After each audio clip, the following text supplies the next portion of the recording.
কাজকর্মের জায়গায় এনাদের যে দৃষ্টি থাকে ন্যায় অন্যায় বোধের জায়গায়, পরিশ্রম বা অলসতার জায়গায়, মানে এনারা কাজের ক্ষেত্রে কাজটাকে কেমন চোখে দেখেন, কেমনভাবে নিজেকে প্রেজেন্ট করেন, এই জায়গাটা তোমার কাছ থেকে একটু জানবো। ওনাদের সবসময় লক্ষ্য থাকে কাছের সম্পর্কগুলো নরম নেই, ধরমগুলো নরম, আর কাছেরগুলো কঠিন জমা বরফ হয়ে গেছে বলে বোধহয় ধরম ধরম অনেক সম্পর্ক আছে, ধরম দাদা, ধরম বাবা, ধরম জেঠু, ধরম মা, ইত্যাদি ইত্যাদি অনেক ধরনের আছে।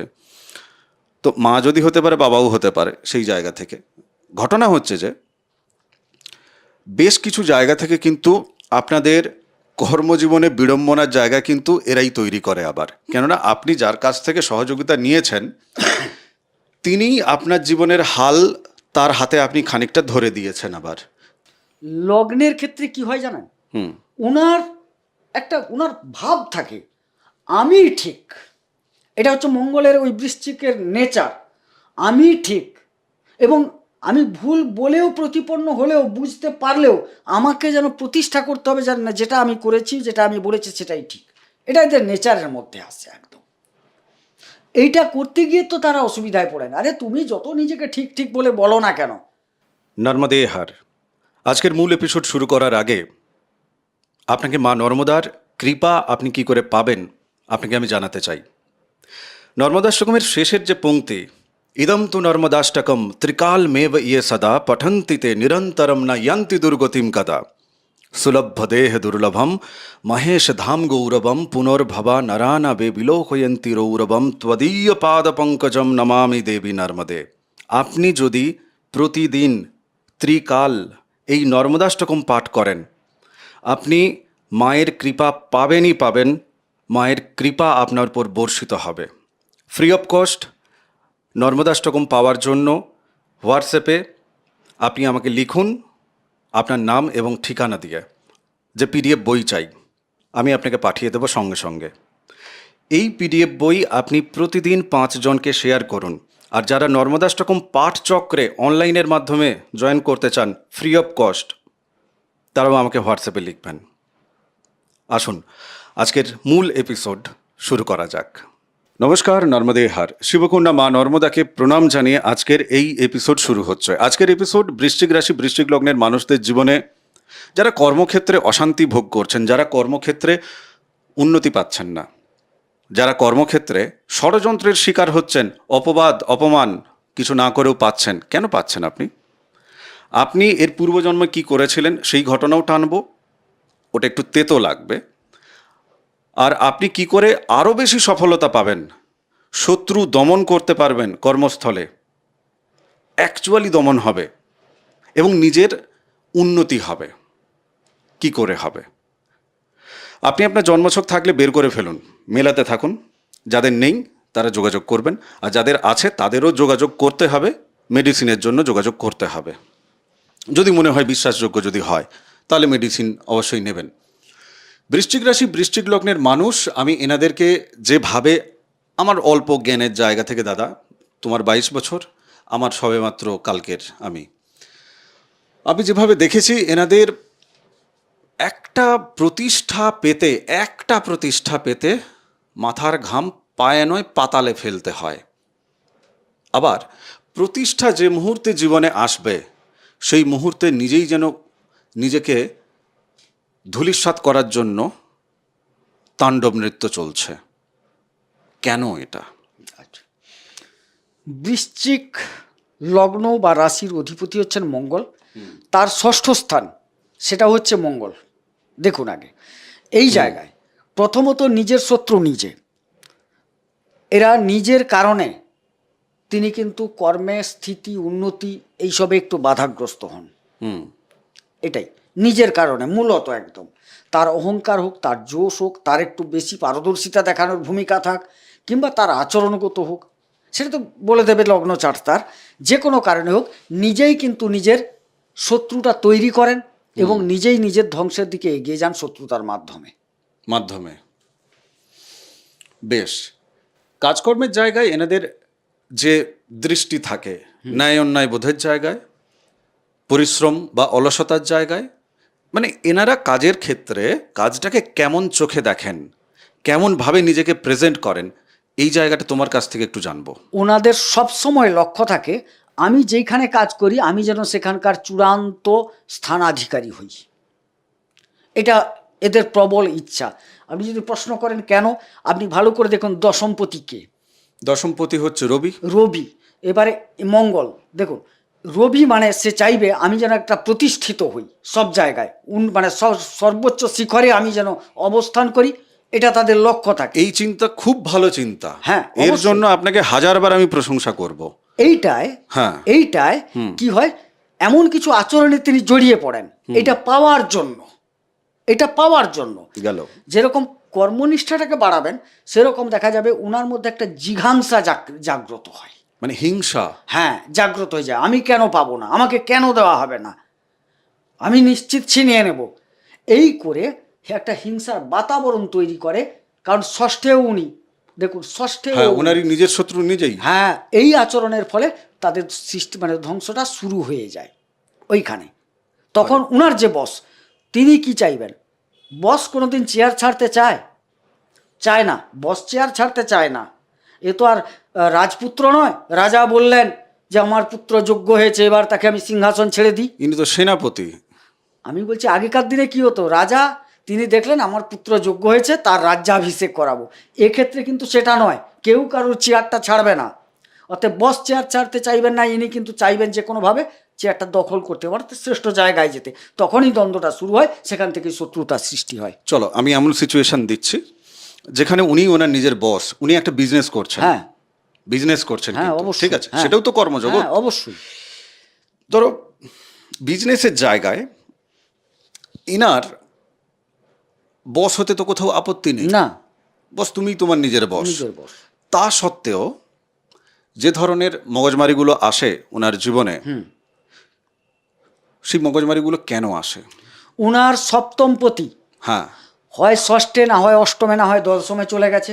এক পয়েন্টগুলো এখানে উল্লেখ করবেন, কর্মক্ষেত্রে এবং ব্যবসা ক্ষেত্রে, দুটোর ক্ষেত্রে বলছি।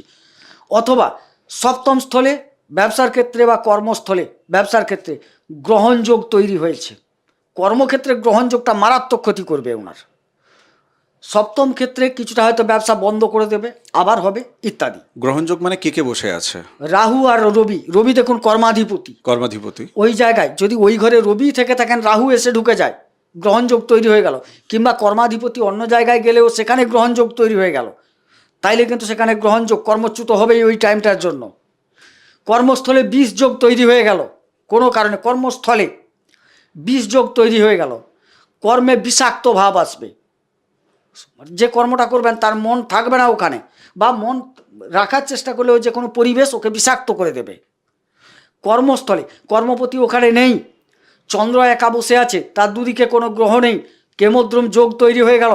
মনের দিক থেকে এই কর্মস্থলে অশান্তি, কাজটা করছে টাকার প্রয়োজনে, ওই কাজটার প্রতি কোনো ভক্তিও নেই, শ্রদ্ধাও নেই, ইচ্ছেও নেই, ঘটনা তৈরি হবে। এবারে এরকম বহু খারাপ যোগ আছে। শ্রাপিত যোগ তৈরি হয়ে গেল ওই জায়গায় দশমে। শ্রাপিত যোগ যদি কোনো কারণে তৈরি হয়ে যায়, দেখবেন ওকে কর্মচ্যুত হতে হবে। শ্রাপিত যোগ যখন অ্যাক্টিভ হয়ে যাবে, কর্মচ্যুত হতে হবে। এরকম অনেক খারাপ যোগ আছে। তো এগুলোর আগে থেকে যদি প্রিকশন নেওয়া যায়, হ্যাঁ, নিশ্চয়ই বেরোতে পারবে। হ্যাঁ, অবশ্যই। আগে থেকে সমাধান করলে, আপনি আগে থেকে ভ্যাকসিন নিচ্ছেন করোনা বন্ধ করার জন্য, আপনি আগে থেকে ভ্যাকসিনটা নিতে হবে আপনাকে। আপনার এই করোনাটা আসবে না, যদি আসে আপনাকে মেরে ফেলবে না, একটু ছোঁয়া দিয়ে চলে যাবে। আমি আরেকটা জিনিস দেখেছি, মানে বৃশ্চিক রাশি বৃশ্চিক লগ্নের মানুষদের জীবনের ক্ষেত্রে দেখেছি, মানে এটা আমাকে বলতেই হবে, এ সত্য কথা বলতে হবে। ন্যায় এবং অন্যায়ের যে ব্যাপারটা, এই জায়গাটা না কোথাও থেকে অনেকের, যেমন জন্মছক পেয়েছেন তিনি, ন্যায় অন্যায়ের জায়গাটা তিনি নিজে বুঝতে চান না। ন্যায় অন্যায়ের জায়গাটা তিনি বুঝতে চান না। তিনি টের পেয়েছেন, কিন্তু তিনি সামনে যিনি বলছেন ন্যায় অন্যায়ের, ভাই তুমি দেখো একটু ওদিকে দৃষ্টি দাও, তিনি কিছুতেই বুঝতে চান না। তিনি বরং উল্টোটা বোঝাতে চান যে না, আমি আমার জায়গায় ঠিক আছি। এই যে ন্যায় অন্যায়ের জায়গাটা যখন যে কোনো জাতক জাতিকা বৃশ্চিক রাশি বৃশ্চিক লগ্নের, এনার, আমি যদি ভাগ্যের জায়গাটাকে যদি দেখি, ধর ভাগ্যের চন্দ্র খুব ভালো আছে, কিন্তু উনি যদি ন্যায় অন্যায়ের জায়গাটাকে যদি মেনটেন না করেন, তাহলে ওনাকে তো সফলতার জায়গায় শনি মহারাজ 12টা বাজিয়ে দেবে। দুটো কথা এখানে বলি। চন্দ্র নবমে থাকলে কিন্তু ওনার বৃশ্চিক রাশি আসছে না। না না, আমি বৃশ্চিক লগ্নের কথা জায়গা লগ্নের থেকে কথা বলছি। বলুন। হ্যাঁ। লগ্নের ক্ষেত্রে কি হয় জানেন, হুম ওনার ওনার ভাব থাকে আমি ঠিক। এটা হচ্ছে মঙ্গলের ওই বৃশ্চিকের নেচার, আমি ঠিক এবং আমি ভুল বলেও প্রতিপন্ন হলেও বুঝতে পারলেও আমাকে যেন প্রতিষ্ঠা করতে হবে না, যেটা আমি করেছি যেটা আমি বলেছি সেটাই ঠিক। এটা এদের নেচারের মধ্যে আসছে একদম। এইটা করতে গিয়ে তো তারা অসুবিধায় পড়ে না। আরে তুমি যত নিজেকে ঠিক ঠিক বলে বলো না কেন, তোমার প্রতিপক্ষ, তোমার যে সামনে লোকটা দাঁড়িয়ে আছে, সে তো তার মূল্যায়নে বুঝতে পারছে যে উনি ভুল করেছেন, স্বীকার করতে চাইছেন না। হ্যাঁ হ্যাঁ। তখনই তো দ্বন্দ্ব। আপনি ভুল করে বলছেন আমি ভুল করিনি, আমি যেটা করেছি ঠিক, অথচ আপনার সামনের মানুষজন সম্পূর্ণ বুঝতে পারছে ভুল, তখন আপনাকে হেয় প্রতিপন্ন করবে না। সামনে হয়তো আপনার প্রভাবের জন্য সামনে বলবে না, কিন্তু পিছনে গিয়ে একটা ইউনিটি তৈরি হয়ে যাবে, একত্রিত হবে মানুষ যে উনি ভুল বলছেন অথচ স্বীকার করছেন না। তখনই তো শত্রুতা তৈরি হয়ে গেল। তুমি আরেকটা জিনিস দেখেছো, মানে আমি কমেন্ট বক্স দেখছিলাম আপনাদের, আমরা কম্বিনেশনও খুঁজছিলাম যখন, আপনাদের ক্ষেত্রে যেটা বেশিরভাগ ক্ষেত্রে দেখেছি যে পরিবারের ক্ষেত্রে আপনারা সহযোগিতা পাচ্ছেন না। ঘটনা হচ্ছে কেন পাচ্ছেন না? পরিবারের মানুষ এক পেশে কি তাদেরই সব দোষ, বা আপনারও কি এক পেশে সব দোষ? না, দোষ এক্ষেত্রে এক পেশে কারোরই নেই। গ্রহগত অবস্থানের জায়গা থেকে আপনি কিছু ভালো করতে চাইছেন পরিবারের জন্য, পরিবার আপনাকে বুঝছে না। আপনি নিজে দাঁড়ালেন নিজের পায়ে, আপনি পরিবারের জন্য করতে গেলেন, আপনাকে দুঃখ দেওয়া হলো পরিবার থেকে। এরপরে আপনি পরিবারের জন্য আর কিছু করছেন না, কিন্তু আপনি যখন বিপদগ্রস্ত হলেন, সব দিন তো মানুষের সমান যায় না। বা কর্মক্ষেত্রে আপনি বিজনেসটাকে আর একটু বাড়াবেন, বা বিজনেসে লোন হয়ে গেছে, পরিবারের কারোর হেল্প চাইছেন, তারাও দিচ্ছে না আপনাকে, আপনি এদিকে হেনস্থা হচ্ছেন। তো এই জায়গাটাকে মেটাবো কি করে? দেখো, মানুষ আলটিমেট, আমি যদি একটা মানুষের একদম সেই জন্ম সময় থেকে চিতায় ওঠা পর্যন্ত দেখি, তিনি তার রাশি বলো বা লগ্ন বলো, সে কি একই প্রকৃতিতে থাকে, অবস্থান করে? নিশ্চয়ই করে না। তার মন বদলাতে থাকে অভিজ্ঞতার সাথে সাথে। তিনি তার নিজের প্রকৃতিকে চেঞ্জ করতে করতে চলতে চলতে চিতায় উঠে যান বা কবরে চলে গেছেন। একটা মানুষের জীবনেও কিন্তু 12টা রাশির মতো করে কিন্তু তারও সেই পরিবর্তন বা প্রভাব ঘটতে দেখা যায়। যে পরিবার ওনার পাশে থাকছে না, ওনার যখন যন্ত্রণা হচ্ছে, উনিও পরিবারের পাশে আর থাকার ইচ্ছেটা হলো না। কিন্তু শেষ জীবনে গিয়ে আমি একটা সফলতার জায়গাটাকে যদি দেখি, কর্মের জায়গাটাকে, সফলতার জায়গাটাকে যদি দেখি, এমন সময় ওনাদেরও অনেকেরই মনে হয় যে বৃশ্চিক রাশি বৃশ্চিক লগ্নে, যে আমি রোজগার কেন করব, আমার পরিবার কোথায়, আমি কার জন্য রোজগার করব, এই বোধটা যখন মরে যায় না দাদা, একটা মানুষকে দোষ দিয়ে দেওয়া অনেক সহজ, কিন্তু এটা সব থেকে বড় জায়গা। যখন আমি একটু একটু সময় নিচ্ছি, যখন একটা মানুষের কাছে পারপাস মরে যায় যে আমি কেন রোজগার করব, আমি যে রোজগারটা আমার বাবা মাকে দেবো, নিশ্চয়ই আমি সেটা ন্যায় প্রতিষ্ঠা করে রোজগার করব, চাই আমার ঘাম ছুটে যাক, কেন এটা আমার বাবা মার কাছে যাবে। বলুন। এই যে ন্যায় নীতির জায়গাটা ডগমগায়, এই জায়গা থেকেও কিছুটা ডগমগায়, মানে এটাতে তোমার কি দৃষ্টিভঙ্গি? এটা জল, আমি একটা জল কথা বলছি। জলে আপনি চিনি মেশালেন, তখন স্বাদ কি হবে? মিষ্টি হবে। জলে আপনি একটু নিম পাতা বেটে মেশান, কীরকম আসবে? তেতো আসবে। জলে একটু শুধুমাত্র লেবু দিয়ে দেন, মানে চিনি আর নিম পাতা না, শুধু লেবু দিয়ে দেন, জলটা কি হবে? টক হবে। এরকম তো চেঞ্জ হবে। এইখানে একটা ভালো জিনিস আপনাকে বলে যাচ্ছি, আপনার জীবনে এই যে 9টা গ্রহ আছে না, বিভিন্ন বয়সে তারা প্রভাব ফেলে, যে যেখানে আছে সেইখানকার কারকতা হিসেবে প্রভাব ফেলে। দেখুন, আপনার ধরুন বয়সটা এক কথায় বলছি, আমি শুরু করি রবি দিয়ে। 22 বছরে রবির প্রভাব আপনি পাবেন। রবি যে জায়গায় আছে আপনার কুণ্ডলিতে তার প্রভাব দেবে। তার মানে আপনার তো নিজস্ব চরিত্র আছে মঙ্গলের, তার সাথে রবির প্রভাব সু অথবা কু, সেটা গ্রহবস্থান এবং শুভ অশুভের জায়গা থেকে দেখতে হবে। চন্দ্র 28 বছর বয়সে ফেলছে, তার প্রভাব। এবারে মঙ্গল তার নিজস্ব, সেটাও তার, চন্দ্র 24, মঙ্গল 28, তার নিজের চরিত্রটা প্রকাশ করবে।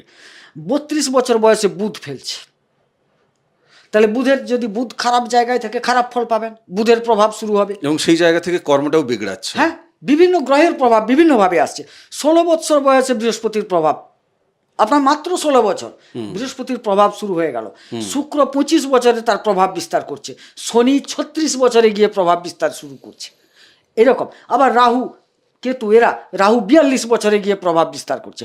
তাইলে যে ক্রমান্বয়ে যে প্রভাব দেবে তারা, যে যেখানে আছে তার প্রভাবটা এখানে আপনার উপর ফেলার চেষ্টা করবে।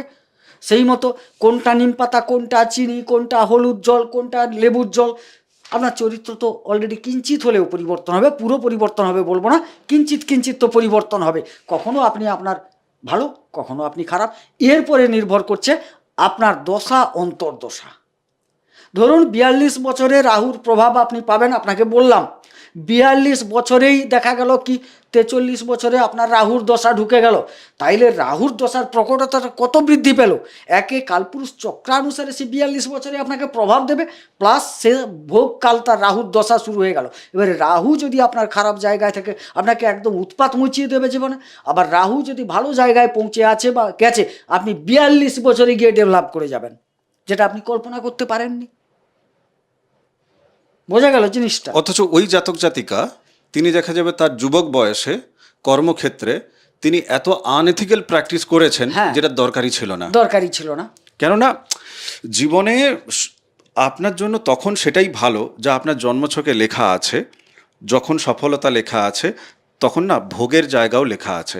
এবার এক্ষেত্রে প্রশ্ন আসতে পারে যে ধরুন 60 বছর বয়সে গিয়ে কারোর সফলতা এলো কর্মক্ষেত্রে, সারাটা জীবন সে ন্যায়নীতির সাথে ছিল, কিন্তু 60 বছর বয়সে গিয়ে সেই সফলতাটা সে তো তখন আর উপভোগ করতে পারছে না তার যুবক বয়সের মতো। না, পারবে না তো। তাহলে সেই যুবক বয়সে কেন আনএথিক্যাল প্র্যাকটিস করবে না? কেন সে কর্মক্ষেত্রটাকে কেন ধর্ম অধর্মের জায়গা থেকে আপনি কোন পক্ষে চলে গেছেন? আপনি কুরুক্ষেত্র তৈরি করেছেন কর্মক্ষেত্রটাকে। তো এই এই এই যুক্তিটাকে তুমি কি করে খণ্ডন করবে? ভাবিবা উচিত ছিল প্রতিজ্ঞার কালে। আপনি তো এ জন্মের কথা এ জন্মে চাইলে হবে না। আপনি আগের জন্মে সেরকম করে এসছেন বলে এই জন্মে আপনাকে 60 বছরে দেওয়া হয়েছে। আপনাকে যদি ওটা 30 বছরে দিতে দেওয়া হতো না, আপনি যে টাকা উপার্জন করতেন সেটা নিয়ে আপনি বাইজিখানায় ড্যান্স করতেন। যার জন্য বলেছে ড্যান্স করেছিলেন আগের জন্মে, যার জন্য বলছে না, এর উপার্জনের যে হিউজ পরিমাণ অর্থটা এমন বয়সে যাও যেখানে ড্যান্স করতে পারবে না, দুহাতে উড়াতে পারবে না। মানে তুমি বলছো যে শারীরিক যে ভোগ বিলাসের যে জায়গাটা সেটা যথেচ্ছাচার হয়েছে বলে তার উপলব্ধি সহ প্রতিষ্ঠার যে জায়গাটা সেটা পিছিয়ে গেছে, আর তার জাতক জাতিকার নিজের আয়ুকালে আমি বেশি বয়সের দিকে চলে গেছে। উদাহরণ দিলাম যে হ্যাঁ, আপনি বাইজিখানায় উড়াচ্ছে, এটা একটা উদাহরণ মাত্র, এটা কোনোভাবে নেবেন না। না, সেটা মানে clear। আপনার উপার্জিত অর্থ কি এমন ভাবে ব্যয় করেছেন যেটা যেটা যৌবনে লোকে করে, ঠিক সেই জায়গায় দেখা গেল আস্তে আস্তে আস্তে আস্তে চরম সই দেওয়া হোক, কারণ আগের বারে উড়িয়েছ, এভাবেই তো ছকটা আসে। ঠিক। এবারে এই জায়গায় গিয়ে তুমি উপলব্ধি করেছিলে যে আমি তো শেষ করে দিয়েছি আগের জন্মে। যেই বয়সে উপলব্ধি করেছিলে সেই বয়সে তোমাকে সচ্ছলতাটা দেওয়া হলো, যে তুমি উপলব্ধি করেছিলে এবারে পাও, সেটা তোমার উপলব্ধির বয়সেই পাবে। এবারে তখন তুমি টাকাটা কি খরচে লাগাবে ভাই? সংসার খরচে লাগাবে, ন্যায় নীতি বজায় রেখে পথে তুমি লাগাবে, যেটা তোমাকে কুণ্ডলী দিয়ে যাচ্ছে ওইভাবেই সাজানো হয়েছে। আগের জন্মে তুমি এটাকে এই করেছিলে, এই জন্মে তোমাকে এইভাবে দেখানো হচ্ছে, তুমি এইভাবে এগাও। ঠিক। দেখুন, কোনো না কোনো জায়গা থেকে আমরা সারা জীবনের নিরিখে যদি দেখি, আমরা প্রত্যেকে কখনো না কখনো কর্মক্ষেত্রে আমরা নিজেরা কাউকে জেলাস ফিল করে তার বিরুদ্ধে কিছু কথা বলেছি, তাকে নিচু করার চেষ্টা করেছি।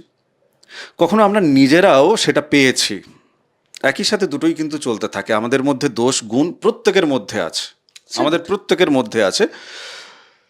ঘটনা হচ্ছে যে কতটা নিজেকে বাঁচিয়ে রেখে সারা জীবনের প্রেক্ষিতে আমি নিজেকে কুরুক্ষেত্র থেকে দূরে রাখবো। আমার জীবনে যেন কুরুক্ষেত্র তৈরি না হয়। ষড়যন্ত্র তো হবে, কিন্তু আমি যেন সেই ষড়যন্ত্রে লিপ্ত না হয়ে যাই বা শিকার না হয়ে যাই, এটা আমাদেরকে দেখতে হবে।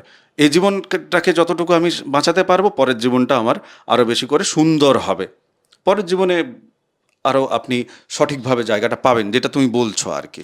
একটা কথা বলি, ষড়যন্ত্রের কথা কুরুক্ষেত্রে যখন উঠলো বলেনি, কুরুক্ষেত্রের যুদ্ধে শকুনি ষড়যন্ত্র করেছিল পাশা খেলার। এটা কিন্তু শকুনি তো মূল মন্ত্রদাতা এখানে। সে পাশাটা, আচ্ছা যুধিষ্ঠির যদি বলতো যে আমার সাথে কে খেলবে, দুর্যোধন খেলবে, যদি পাশা খেলা হয় আমার সাথে দুর্যোধনের খেলা হবে, আমি শকুনির সাথে কেন খেলবো? কথাটা খুব বুঝবে। এই জায়গাটায় যদি শকুনির সাথে খেলা না হতো, দুর্যোধন যদি পাশা খেলায় বসতো, সে যতই কচ্চেবারও বলুক, শকুনির কথা ছাড়া দুর্যোধনের কথায় কিন্তু কচ্চেবারও পড়তো না।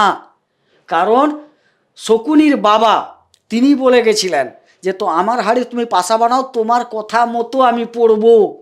কথাটা বুঝবে। তার জন্য এখানে যদি যুধিষ্ঠির এই জায়গাটা স্থির করতেন যে হ্যাঁ আমি পাশা খেলবো, আমি দুর্যোধনের সাথে খেলবো, তোমার সাথে তো খেলবো না। মূল ফাইটটা কার ছিল?